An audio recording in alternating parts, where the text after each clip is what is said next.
আসসালামু আলাইকুম। আমন্ত্রণ বাংলা ভিশন সংবাদে। আপনাদের সাথে আছে রওশন কবির। শুরুতেই বিআরবি কেবলস সংবাদ শিরোনাম। বিএনপি নির্বাচনে আসার আগেই হেরে যায় মন্তব্য ওবায়দুল কাদেরের। ৮৭ উপজেলায় আওয়ামী লীগের প্রার্থী ঘোষণা। বেগম জিয়াকে চক্রান্ত করে আটকে রাখা হয়েছে অভিযোগ ডাক্তার জাফরুল্লাহ চৌধুরী। চেয়ারপারসনের মুক্তির দাবিতে সারা দেশে বিএনপির বিক্ষোভ। সারা দেশে ২.৫ কোটি শিশুকে খাওয়ানো হলো ভিটামিন এ প্লাস ক্যাপসুল। শিশুদের স্বাস্থ্য ঝুঁকির বিষয়ে সরকার সতর্ক, বললেন স্বাস্থ্যমন্ত্রী। দেখছিলেন বিআরবি কেবলস সংবাদ শিরোনাম। এবার বিস্তারিত। নির্বাচনে অংশ নেওয়ার আগেই বিএনপি নির্বাচনে হেরে যায় বলে মন্তব্য করেছেন আওয়ামী লীগের সাধারণ সম্পাদক ওবায়দুল কাদের। উপজেলা নির্বাচনের প্রসঙ্গ টেনে মন্তব্য করেন তিনি। ধানমন্ডিতে দলীয় সভাপতির কার্যালয়ে প্রথম ধাপে অংশ নিতে ৮৭ উপজেলা চেয়ারম্যান প্রার্থীর নামের তালিকা প্রকাশের সময় তিনি আরও বলেন, ব্যর্থতার পরও বিএনপি নেতিবাচক রাজনীতি আঁকড়ে আছে। গণতন্ত্র সুসংহত রাখতে বিএনপিকে শক্তিশালী প্রতিপক্ষ হিসেবেও দেখতে চান ওবায়দুল কাদের। এদিকে উপজেলা নির্বাচনে ভাইস চেয়ারম্যান ও মহিলা ভাইস চেয়ারম্যান পদ উন্মুক্ত রাখার সিদ্ধান্ত নিয়েছে আওয়ামী লীগ। দলের সাধারণ সম্পাদক এ প্রসঙ্গে বলেন, নির্বাচনকে আরও বেশি প্রতিদ্বন্দ্বিতাপূর্ণ করতেই সিদ্ধান্ত নিয়েছে আওয়ামী লীগ। এতে আইনের কোনো ব্যত্যয় ঘটবে না। আন্দোলন ছাড়া বেগম খালেদা জিয়ার মুক্তি মিলবে না বলে মন্তব্য করেছেন জাতীয় ঐক্যফ্রন্টের অন্যতম উদ্যোক্তা ডাক্তার জাফরুল্লাহ চৌধুরী। বেগম খালেদা জিয়ার মুক্তির দাবিতে জাতীয় প্রেস ক্লাবের সামনে এক মানববন্ধনে বক্তারা বলেন, সম্প্রসারণ ও আধিপত্যবাদী শক্তি বাংলাদেশে একটি পুতুল সরকার বসিয়ে দেশটাকে দীর্ঘমেয়াদে শোষণ করতে চায়, যার বাধা বেগম খালেদা জিয়া। সেজন্যই বেগম জিয়াকে অন্যায়ভাবে জেলে রাখা হয়েছে। হাজার হাজার বিএনপি নেতাকর্মীর নামে মামলা হামলা দিয়ে নির্যাতন করা হচ্ছে। সময় এসেছে আন্দোলনের মাধ্যমে সরকারের পতন ঘটিয়ে বেগম খালেদা জিয়াকে মুক্ত করা এবং জনগণের ভোটাধিকার আদায়ের। মানববন্ধনে অবিলম্বে বেগম খালেদা জিয়ার মুক্তির দাবি জানান ডাক্তার জাফরুল্লাহ চৌধুরী। দলের চেয়ারপারসন বেগম খালেদা জিয়া সহ সারা দেশে আটক নেতাকর্মীদের মুক্তি ও হয়রানিমূলক মামলা প্রত্যাহারের দাবিতে দেশের বিভিন্ন জায়গায় সমাবেশ করেছে বিএনপি। আন্দোলনের মাধ্যমে খালেদা জিয়াকে মুক্ত করার প্রত্যয় জানান নেতারা। বিএনপি চেয়ারপারসন বেগম খালেদা জিয়া সহ সারা দেশে আটক নেতাকর্মীদের মুক্তি ও মামলা প্রত্যাহারের দাবিতে খুলনায় আলাদা সমাবেশ করে জেলা ও মহানগর বিএনপি। দলীয় কার্যালয়ের সামনে সমাবেশে বক্তব্য রাখেন খুলনা মহানগর বিএনপির সভাপতি নজরুল ইসলাম মঞ্জু। বরিশালে কেন্দ্রীয় কর্মসূচির অংশ হিসেবে বিক্ষোভ সমাবেশ করে মহানগর বিএনপি। দলীয় কার্যালয়ে সমাবেশে সভাপতিত্ব করেন নগর বিএনপির সহসভাপতি মনিরুজ্জামান। এ সময় বক্তারা বলেন, একাদশ জাতীয় সংসদের নির্বাচন ছিল প্রহসনের। আন্দোলনের জন্য নেতাকর্মীদের প্রস্তুত হওয়ার আহ্বান জানান বক্তারা। পুলিশের কড়া নিরাপত্তায় দলীয় কার্যালয়ের ভেতরে সমাবেশ করে রংপুর বিএনপি। এতে বক্তারা বলেন, রাজনৈতিক হীন উদ্দেশ্যে বেগম খালেদা জিয়াকে কারাবন্দী রাখা হয়েছে। আন্দোলনের মাধ্যমে বেগম খালেদা জিয়াকে মুক্ত করার প্রত্যয় জানিয়েছেন বগুড়া বিএনপির নেতাকর্মীরা। কেন্দ্রীয় কর্মসূচির অংশ হিসেবে নবাববাড়ি সড়কে দলের কার্যালয়ের সামনে সমাবেশে ক্ষোভ প্রকাশ করে তারা বলেন, মিথ্যা মামলায় সাজা দিয়ে বেগম খালেদা জিয়াকে ১ বছর ধরে কারাগারে আটক রাখা হয়েছে। পুলিশি বাধায় প্রতিবাদ সমাবেশ করে টাঙ্গাইল জেলা বিএনপি। ভিক্টোরিয়া রোডের দলীয় কার্যালয় থেকে মিছিল বের করলে বাধা দেয় পুলিশ। হবিগঞ্জে দলীয় কার্যালয়ে প্রতিবাদ সভায় বক্তব্য রাখেন জেলা বিএনপির সাধারণ সম্পাদক জি.কে. গৌস। সভায় বক্তারা অবিলম্বে খালেদা জিয়ার মুক্তি দাবি করেন। গাইবান্ধায় সমাবেশে বিএনপি নেতারা বলেন, পুলিশের গুলি ও জেলের ভয় দেখিয়ে নেতাকর্মীদের আর বেশি দিন দমিয়ে রাখা যাবে না। আন্দোলনের মাধ্যমে খালেদা জিয়াকে মুক্ত করা হবে। Bangla vision news desk. প্রথম দফায় স্থগিত করে ঘোষিত নতুন তারিখে দেশের বিভিন্ন জায়গায় ৬ থেকে ৫৯ মাস বয়সী ২.৫ কোটি শিশুকে খাওয়ানো হয় ভিটামিন এ প্লাস ক্যাপসুল। এ সময় স্বাস্থ্যমন্ত্রী জাহিদ মালেক জানান, ২.৫ কোটি শিশুর স্বাস্থ্য যাতে ঝুঁকিতে না পড়ে সে ব্যাপারে তারা সতর্ক। ২.৫ কোটি শিশুর স্বাস্থ্য ঝুঁকি নিতে নারাজ স্বাস্থ্যমন্ত্রী জাহিদ মালেক। আজ ঢাকা শিশু হাসপাতালে ভিটামিন এ প্লাস ক্যাপসুলের উদ্বোধনীতে তিনি একথা জানান। আমরা যেটা খাওয়াচ্ছি সেটা ল্যাবে টেস্ট করা আছে এবং খুবই উন্নত মানের ভিটামিন এ ক্যাপসুল আমরা দিচ্ছি। আমরা ২.৫ কোটি শিশুর স্বাস্থ্য নিয়ে কোনো ঝুঁকি নিতে পারি না। চট্টগ্রামে মেয়র আজম নাসিরউদ্দিন নগরীর এনায়েতবাজারের সিটি কর্পোরেশনের দাতব্য চিকিৎসালয়ে এ কর্মসূচির আনুষ্ঠানিক উদ্বোধন করেন। খুলনায় ক্যাম্পেইনের উদ্বোধন করেন সিটি মেয়র তালুকদার আব্দুল খালেক। এদিকে সিলেট সিটি কর্পোরেশন এলাকায় ভিটামিন এ প্লাস ক্যাম্পেইনের উদ্বোধন করেন সিটি মেয়র আরিফুল হক চৌধুরী। অন্যদিকে বরিশালে সিটি কর্পোরেশনের আওতায় প্রায় 50,000 শিশুকে ভিটামিন এ ক্যাপসুল খাওয়ানো হয়। কুড়িগ্রামে ভিটামিন এ ক্যাপসুল ক্যাম্পেইনের উদ্বোধন করেন জেলা প্রশাসক সুলতানা পারভিন। এদিকে হবিগঞ্জে জাতীয় ভিটামিন এ প্লাস ক্যাম্পেইনের উদ্বোধন করেছেন এমপি আবু জাহির। অন্যদিকে বিভাগীয় শহর ময়মনসিংহ ছাড়াও ব্রাহ্মণবাড়িয়া, হিলি, পটুয়াখালী, নাটোর, রংপুর, গাইবান্ধা, সাভার, ভৈরব, বাগেরহাট, ঝিনাইদহ ও খাগড়াছড়ি সহ বিভিন্ন জেলায় শিশুদের ভিটামিন এ প্লাস ক্যাপসুল খাওয়ানো হয়েছে। এর আগে 19 জানুয়ারি ভিটামিন এ ক্যাপসুল খাওয়ানোর কথা থাকলেও দেশের বিভিন্ন জায়গা থেকে ক্যাপসুলের মান নিয়ে প্রশ্ন উঠায় স্থগিত করা হয় vitamin A plus campaign. Nasrin গীতি, বাংলা ভিশন নিউজ ডেস্ক। 2021 সালের মধ্যে দেশের প্রতিটি এলাকাকে হাই স্পিড ইন্টারনেটের আওতায় আনার আশ্বাস দিয়েছেন তথ্য ও যোগাযোগ প্রযুক্তি প্রতিমন্ত্রী জুনায়েদ আহমেদ পলক। সকালে কক্সবাজারের একটি হোটেলে 3 দিনব্যাপী তড়িৎ, কম্পিউটার, কৌশল ও যোগাযোগ প্রযুক্তি বিষয়ক দ্বিতীয় আন্তর্জাতিক সম্মেলনের সমাপনী অনুষ্ঠানে তিনি আশ্বাস দেন। প্রতিমন্ত্রী বলেন, আগামীতে বিশ্বে আইসিটি সেক্টরে লিজেন্ড হবে বাংলাদেশ। সময় এসেছে মেধাভিত্তিক অর্থনীতির উপর ডিজিটাল বাংলাদেশ গড়ে তোলার। নিচ্ছি সিবিসি টাইজ সংবাদ বিরতি, সাথেই থাকুন, ফিরে এসে থাকছে। চট্টগ্রামে পিকনিকের গাড়ি থেকে 2,40,000 পিস ইয়াবা উদ্ধার, জড়িত সন্দেহে 6 জনকে আটক। পুলিশ সেবা সপ্তাহ শেষ হলেও এখনো তাদের প্রতি আস্থা ফেরেনি যশোরের বেশিরভাগ মানুষের। জনগণের আস্থা অর্জনে দৃঢ় প্রত্যয় পুলিশ প্রশাসনের।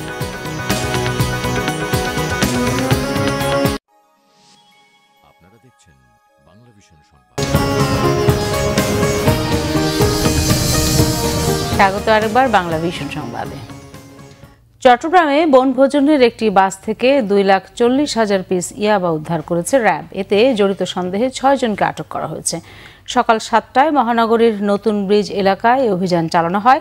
মাদক বিরোধী অভিযান শুরুর পর সাম্প্রতিককালে এটি অন্যতম বড় চালান। র্যাব জানায়, কক্সবাজার থেকে বনভোজনের বাসে ইয়াবা যশোরের ঝিকুরগাছা এলাকায় নিয়ে যাওয়া হচ্ছে এমন সংবাদের ভিত্তিতে অভিযান চালানো হয়। বাসটির সামনে আনন্দ ভ্রমণ লেখা ব্যানারও ঝোলানো ছিল। কর্ণফুলী ব্রিজ এলাকায় বাস থামিয়ে আরোহীদের কাছে রাখা মালপত্র তল্লাশি করা হয়। সেগুলোর ভেতর থেকে 2,40,000 পিস ইয়াবা উদ্ধার করে র্যাব। বাসটির কয়েকজন আরোহী ইয়াবা পাচারের সঙ্গে জড়িত বলে ধারণা র্যাবের। এদের মধ্য থেকে সন্দেহভাজন 6 জনকে আটক করা হয়। এ বিষয়ে তাদের জিজ্ঞাসাবাদ চলছে। চট্টগ্রামের কর্ণফুলী নদীর উত্তর পাড়ে প্রথম পর্যায়ের উচ্ছেদ অভিযান শেষ করেছে জেলা প্রশাসন। এখন চলছে শেষ মুহূর্তের পরিচ্ছন্নতা। উচ্ছেদ অভিযানের সময় যে আবর্জনা জমেছে সেগুলো কর্ণফুলী নদীর উত্তর পাড় থেকে অপসারণের কাজ চলছে। শনিবার সকাল থেকে এসব আবর্জনা পরিষ্কারের কাজ শুরু করে চট্টগ্রাম সিটি কর্পোরেশন। এই আবর্জনা যাতে নদীতে না পড়ে সেদিকে প্রশাসন সতর্ক বলে জানান কর্মকর্তারা। এর আগে টানা 5 দিনের প্রথম পর্যায়ের উচ্ছেদ অভিযানে প্রায় 2 কিলোমিটার এলাকা দখলমুক্ত হয়েছে। 230টি অবৈধ স্থাপনা গুঁড়িয়ে দিয়ে উদ্ধার করা হয়েছে। দীর্ঘদিন ধরে বেদখলে থাকা প্রায় 10 একর ভূমি। জেলা প্রশাসন জানায়, রবিবার সমন্বয় সভা শেষে দ্বিতীয় পর্যায়ের উচ্ছেদ অভিযানের সময়সূচি ও পরিকল্পনা ঠিক করা হবে। পুলিশ সেবা সপ্তাহ শেষ হওয়ার পর সেবার মান কিছুটা বাড়লেও অতীত কর্মকাণ্ডে তাদের প্রতি আস্থা ফেরেনি যশোরের বেশিরভাগ মানুষের। তাদের শঙ্কা আবারও আগের ভূমিকায় ফিরে যেতে পারে পুলিশ। তবে পুলিশ প্রশাসন বলছে, জনগণের আস্থা অর্জনে তারা বদ্ধপরিকর। জনগণের মাঝে পুলিশের ভাবমূর্তি ও আস্থা বাড়াতে সারা দেশে পালিত হয়েছে পুলিশ সেবা সপ্তাহ। সেবার মান বেড়েছে বলছেন সেবাগ্রহীতারা। মোটরসাইকেল চালকদের মাঝে হেলমেট বিতরণ, থানায় দ্রুত আইনি সহায়তা দেওয়া সহ বেশ কিছু প্রশংসনীয় কাজ করেছে এবার পুলিশ। অভিযোগটা দিলে ওসি সাহেবের কাছে দিলে ওসি সাহেব তাৎক্ষণিকভাবে ব্যবস্থা নিয়েছে। বর্তমান সময়ে প্রশাসনিক কর্মকাণ্ড ভালো চলতেছে এবং কোনো ঝামেলা নাই। একটা আস্থা ফিরে পাবো আশা করতেছি পুলিশের কাছ থেকে, যে আমরা যে হয়রানিটা হতো সেটা এখন আর হচ্ছে না। তবে অতীতে মাদক দিয়ে টাকা আদায়, ভুয়া মামলা, পাসপোর্ট ও বিদেশ যাওয়ার ক্ষেত্রে পুলিশ ক্লিয়ারেন্স, মানুষের সাথে খারাপ আচরণ সহ নানা কর্মকাণ্ডের কারণে এখনও অনেকে শঙ্কিত। বিনা কারণে কেস দিয়ে দিচ্ছে, যখনই তাদের প্রয়োজন হয় তখনই, যখন পকেট গরম কর দেখো তখনই কেস দিয়ে দেয়। কয়েকজন কলেজ ছাত্রের মোবাইল, মূল্যবান জিনিস ছিনতাই হয়ে গেছে প্রকাশ্যে। অথচ এই ক্ষেত্রে পুলিশের কোনো ভূমিকা নেই। 500 টাকা দিলে পুলিশ ভেরিফিকেশন হয়ে যায়। আমরা প্রত্যাশা করছি যে আগামীতে পুলিশের বিরুদ্ধে অভিযোগগুলো শুনবো না, পুলিশকে ফোন দেওয়া মাত্রই পুলিশ জনগণের বন্ধু হয়ে পাশে দাঁড়াবে। পুলিশ কর্মকর্তারা বলছেন, জনগণকে সেবা দিতে ব্যর্থ হলে কিংবা অনৈতিক কোনো সুবিধা নিলে সেই পুলিশ সদস্যের বিরুদ্ধে ব্যবস্থা নেওয়া হবে। আমাদের যশোর জেলা পুলিশের কোনো ঊর্ধ্বতন কর্তৃপক্ষের কাছে এসেছে, সে সেবা পায় নাই, বা অনলাইন পুলিশ ক্লিয়ারেন্স বলেন, পাসপোর্টের ভিআর বলেন বা চাকরির ভিআর বলেন, যে এই ক্ষেত্রে সেবা পায় না, এরকম অভিযোগ কিন্তু আমাদের এই যশোর জেলা পুলিশে নেই। শুধু পুলিশ সেবা সপ্তাহ নয়, সারা বছরই জনতার সেবক ও বন্ধু হিসেবেই কাজ করবে পুলিশ, এমনটাই চান সাধারণ মানুষ। Bangla vision news desk. বনকে উত্তক্তের প্রতিবাদ করায় ঝিনাইদহে বাপ্পি মিয়া নামের এক এসএসসি পরীক্ষার্থীকে পিটিয়ে আহত করেছে বখাটেরা। বর্তমানে সে ঝিনাইদহ সদর হাসপাতালে চিকিৎসাধীন। এই ঘটনায় মামলা হলেও এখন পর্যন্ত কোনো আসামি গ্রেফতার হয়নি। ঘটনাটি বৃহস্পতিবার ঘটলেও জানাজানি হয় শুক্রবার রাতে। আহত বাপ্পির পরিবার জানায়, বাপ্পি এবং তার চাচাতো বোন পিঙ্কি সদর উপজেলার কে পিবি মাধ্যমিক বিদ্যালয়ে পড়াশোনা করে। স্কুলে যাওয়া আসার পথে পিঙ্কিকে প্রায় একই এলাকার বখাটে নয়ন ও জিম উত্ত্যক্ত করত। কয়েকদিন আগে এরই প্রতিবাদ করে বাপ্পি। এরই জেরে বৃহস্পতিবার এসএসসি পরীক্ষা শেষে বাড়ি ফেরার পথে পরীক্ষা কেন্দ্রের পাশেই বখাটে নয়ন ও জিম সহ 7-8 জন বাপ্পিকে বেধড়ক পিটিয়ে আহত করে। সড়ক দুর্ঘটনায় মেহেরপুর, ধামরাই ও সুনামগঞ্জে 3 জন নিহত হয়েছে, আহত হয়েছে 10 জন। মেহেরপুর কুষ্টিয়া সড়কের সদর উপজেলার আলমপুর এলাকায় একটি মাইক্রোবাস নিয়ন্ত্রণ হারিয়ে উল্টে যায়। এতে ঘটনাস্থলে নিহত হয় মোস্তাফিজুর রহমান নামে এক আরোহী। আহত হয় সাথী, শ্রাবণী ও রুবেল নামে আরও 3 জন। তাদের সদর হাসপাতালে ভর্তি করা হয়েছে। এদিকে ধামরাইয়ের ইসলামপুরে একটি মাইক্রোবাস নিয়ন্ত্রণ হারিয়ে রাস্তার পাশের বৈদ্যুতিক খুঁটিতে ধাক্কা লাগলে ঘটনাস্থলে নিহত হয় 1 জন। আহত হয়েছে অন্তত 7 জন। সুনামগঞ্জের দিরায়ে বাস চাপায় এক বৃদ্ধা নিহত হয়েছে।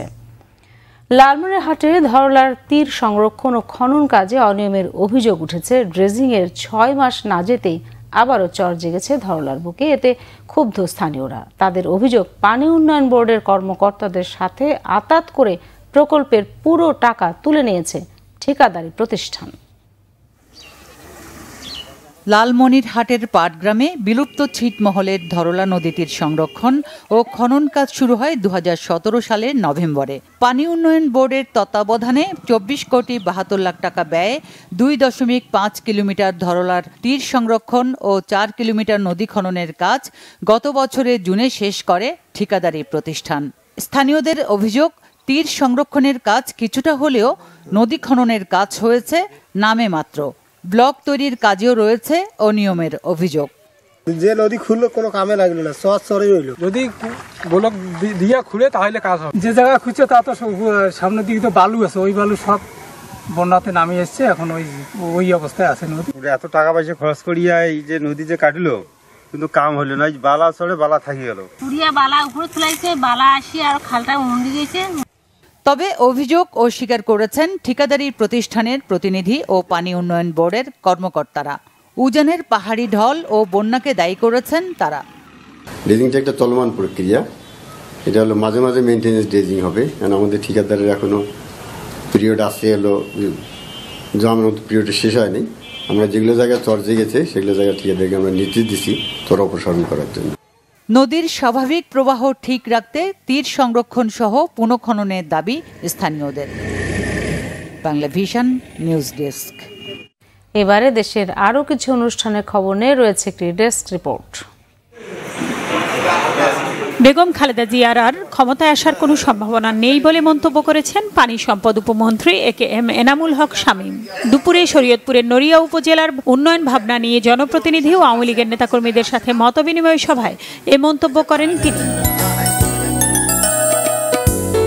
সাতক্ষীরায় বিচার বিভাগীয় সম্মেলন 2000 অনুষ্ঠিত হয়েছে। জেলা জজশিপের আয়োজনে শনিবার সকালে অনুষ্ঠিত এই সম্মেলনে সভাপতিত্ব করেন সাতক্ষীরার সিনিয়র জেলা ও দায়রা জজ মোহাম্মদ সাদিকুল ইসলাম তালুকদার। সম্মেলনে বক্তারা বলেন, বিচারক ও আইনজীবীরা নিজ নিজ অবস্থান থেকে সঠিকভাবে দায়িত্ব পালন করলে ন্যায় বিচার নিশ্চিত সহজ হবে। ব্রাহ্মণবাড়িয়ার নবীনগর উপজেলা চেয়ারম্যান পদে আওয়ামী লীগ মনোনীত একক প্রার্থীকে ভুয়া মুক্তিযোদ্ধা আখ্যা দিয়ে সংবাদ সম্মেলন করেছে নবীনগর উপজেলা চেয়ারম্যান পদে মনোনয়ন প্রত্যাশীরা। সকালে ব্রাহ্মণবাড়িয়া প্রেস ক্লাব মিলনায়তনে সংবাদ সম্মেলনে লিখিত বক্তব্য পাঠ করেন জেলা যুবলীগের সাধারণ সম্পাদক সিরাজুল ইসলাম ফেরদৌস। তিস্তা নদীর পানির ন্যায্য হিস্যার দাবিতে মানববন্ধন কর্মসূচি হয়েছে রংপুরে। ভারত একতরফাভাবে পানি প্রত্যাহার করায় উত্তরাঞ্চল মরুভূমিতে পরিণত হচ্ছে বলে অভিযোগ আয়োজকদের। দুপুরে স্থানীয় প্রেস ক্লাব চত্বরে ঘণ্টাব্যাপী এ কর্মসূচি করে বাসদ মার্ক্সবাদী সংগঠন। উচ্চশিক্ষা উন্নয়নে নেতৃত্বের গুরুত্ব বিষয়ক সেমিনার হয়েছে কুষ্টিয়া ইসলামী বিশ্ববিদ্যালয় আইন অনুষদে। বিশ্ববিদ্যালয়ের টিএসসি ভবন মিলনায়তনে অনুষ্ঠিত এই সেমিনারে প্রধান অতিথি ছিলেন উপাচার্য অধ্যাপক ডক্টর মোহাম্মদ হারুনুর রশিদ আসকারী। বাগেরহাটের রামপালে 4000 রোগীকে বিনামূল্যে চক্ষু চিকিৎসা সেবা দিয়েছে ঢাকা মেগা সিটি লায়ন্স ক্লাব ও Bangladesh lions foundation. Lion doctor Sheikh Faridul ইসলামের সহযোগিতায় দিনব্যাপী চোখের রোগীকে প্রাথমিক চিকিৎসা সেবা ও ওষুধ সরবরাহ করা হয়। হিন্দু সম্প্রদায়ের অন্যতম ধর্মীয় উৎসব সরস্বতী পূজার আনুষ্ঠানিকতা শুরু হয়েছে। পঞ্চমী তিথিতে বিদ্যা ও জ্ঞানের দেবীর চরণে পুষ্পার্ঘ্য অর্পণ করেন ভক্তরা। নাটোরের সকাল 9:49 আনুষ্ঠানিকভাবে শুরু হয় বিদ্যা দেবীর আরাধনা, যা চলবে আগামীকাল সকাল পর্যন্ত। কিশোরগঞ্জ থেকে প্রকাশিত দৈনিক আমার বাংলাদেশের উদ্যোগে পত্রিকা হকারদের শীতবস্ত্র দেওয়া হয়েছে। শীতবস্ত্র বিতরণ অনুষ্ঠানে সভাপতিত্ব করেন পত্রিকাটির সম্পাদক মণ্ডলীর সভাপতি অধ্যাপক ডাক্তার আ.ন.ম নওশাদ খান। অন্যদের মধ্যে কিশোরগঞ্জ প্রেস ক্লাবের সাবেক সভাপতি এ.কে নাসিম খান ও দৈনিক আমার বাংলাদেশের উপদেষ্টা আশরাফুল ইসলাম বক্তব্য রাখেন। বাগেরহাটের সুন্দরবনের ভদ্রা নদীতে 4টি কুমির অবমুক্ত করা হয়েছে। দুপুরে সুন্দরবন পূর্ব বন বিভাগের পক্ষ থেকে এই কুমিরগুলো হস্তান্তর করা হয়। অনুষ্ঠানে প্রধান অতিথি ছিলেন বন, পরিবেশ ও জলবায়ু পরিবর্তন বিষয়ক মন্ত্রণালয়ের উপমন্ত্রী হাবিবুন নাহার। বগুড়ায় গলফ ক্লাবে অনুষ্ঠিত হল first runner cup golf tournament 2019।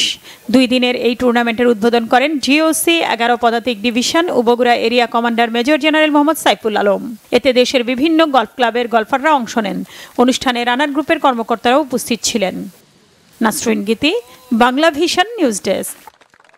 সংবাদ শেষ করব বিআইবি কেবল শিরোনামগুলো আরেকবার জানান।